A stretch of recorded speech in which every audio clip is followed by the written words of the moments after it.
ये सवाल लाजमी है दोस्तों। हर बार का ये कहानी रहा है कि जब भी चुनाव नजदीक आता है फिर से बिहार में जंगल राज लौट जाता है। बिहार में शांति का राज है और नीतीश का राज है, सुशासन का राज है, तो बिहार में ये कट्टा लहराते हुए लोग कहां से मिल जाते हैं। बिहार में अपराध जो है चरम सीमा पार कर रखी है। चुनाव नजदीक आने वाला है, कुछ ही दिनों में आचार संहिता लगने वाला है, लेकिन ये अपराध रुकने का नाम नहीं ले रहा है।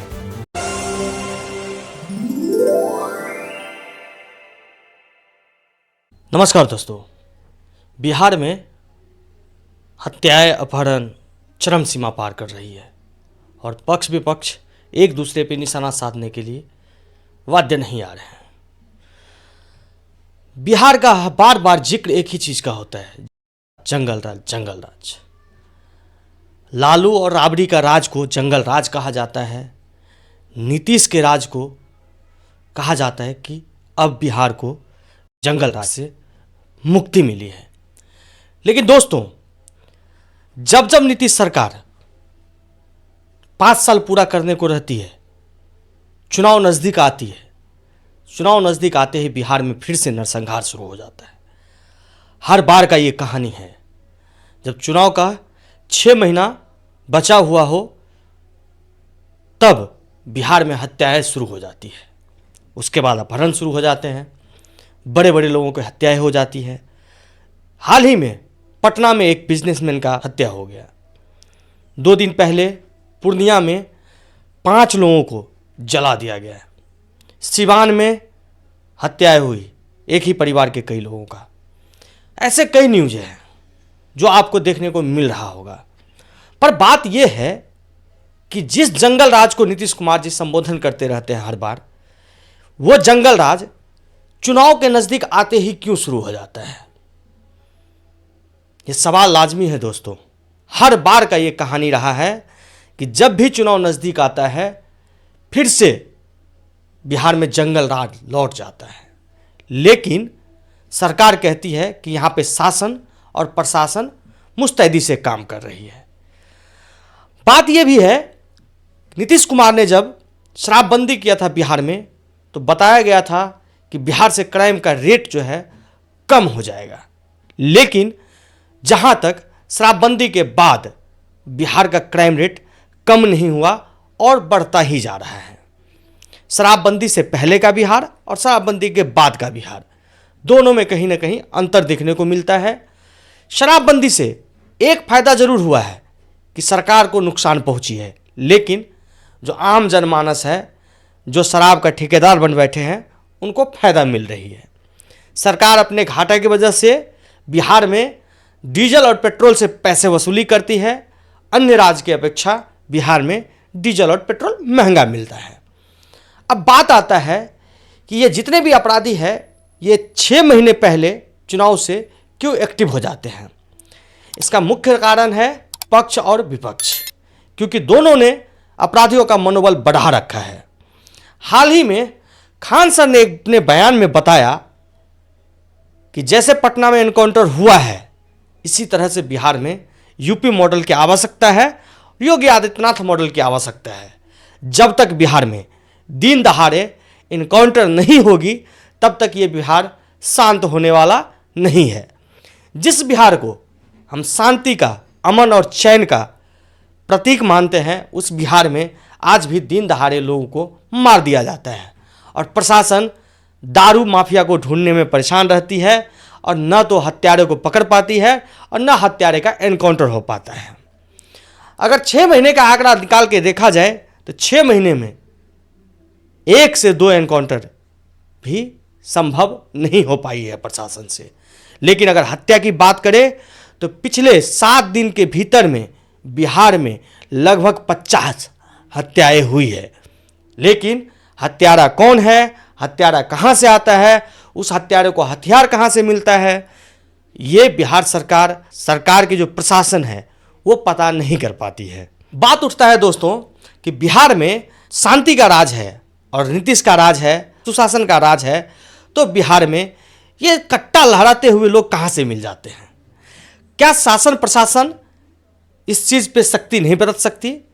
जिस तरह से गांव-गांव में दारू के लिए अभियान चलाई जाती है, फिर भी गांव में दारू में मिलते हैं, उसी तरह से हर गांव में आपको देसी कट्टा, AK-47 और चाहे पिस्टल की बात करें, वो आपको हर गांव में युवा लहराते हुए मिल जाएंगे।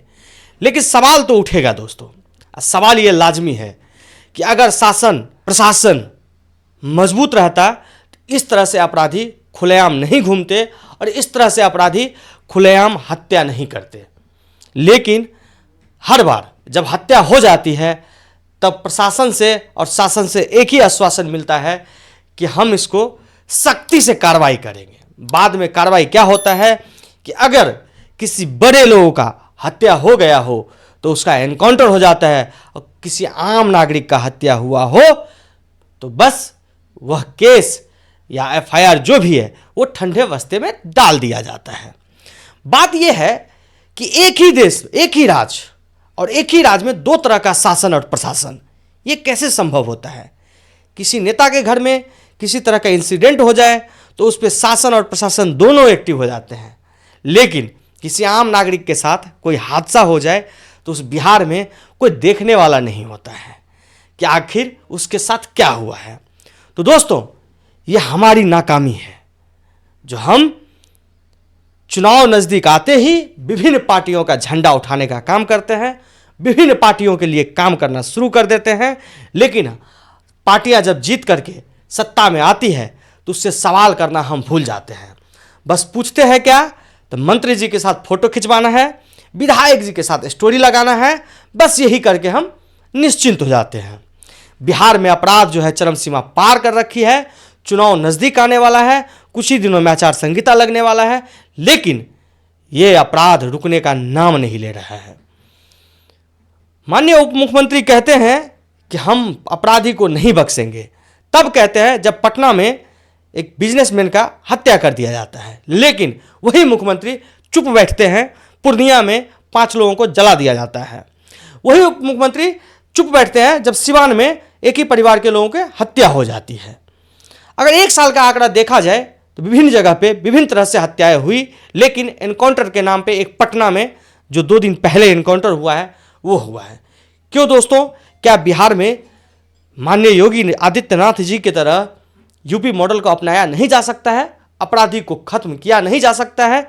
अगर नहीं किया जा सकता है तो ये सरकार पिछले 20 साल से बिहार में राज कर रही है और अपराध नहीं खत्म कर सकती है तो इस सरकार को सत्ता में रहने की कोई आवश्यकता नहीं है।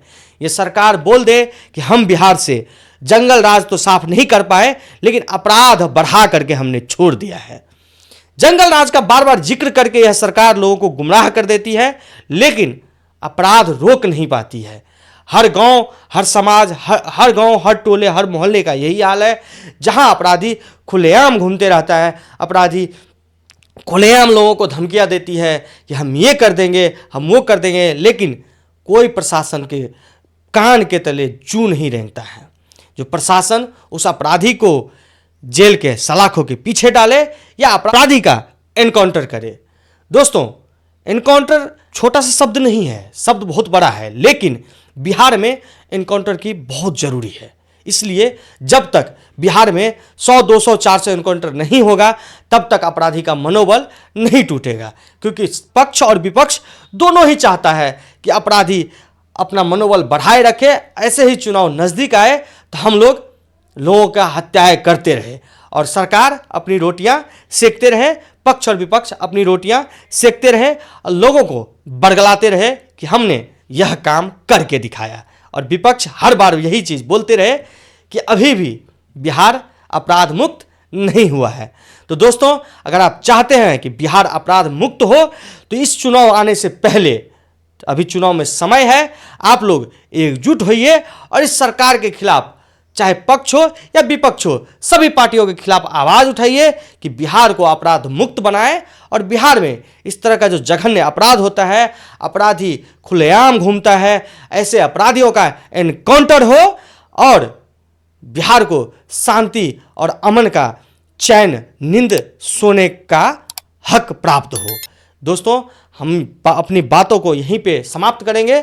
अगर आपको यह वीडियो अच्छा लगा हो तो इस वीडियो को ज़्यादा से ज़्यादा लोगों तक शेयर करें और हमारे चैनल द सोशल स्कोप को सब्सक्राइब करें और हम इसी तरह से बिहार के लिए आवाज़ उठाते रहेंगे, बिहार को अपराध मुक्त बनाकर रहेंगे। बहुत बहुत धन्यवाद।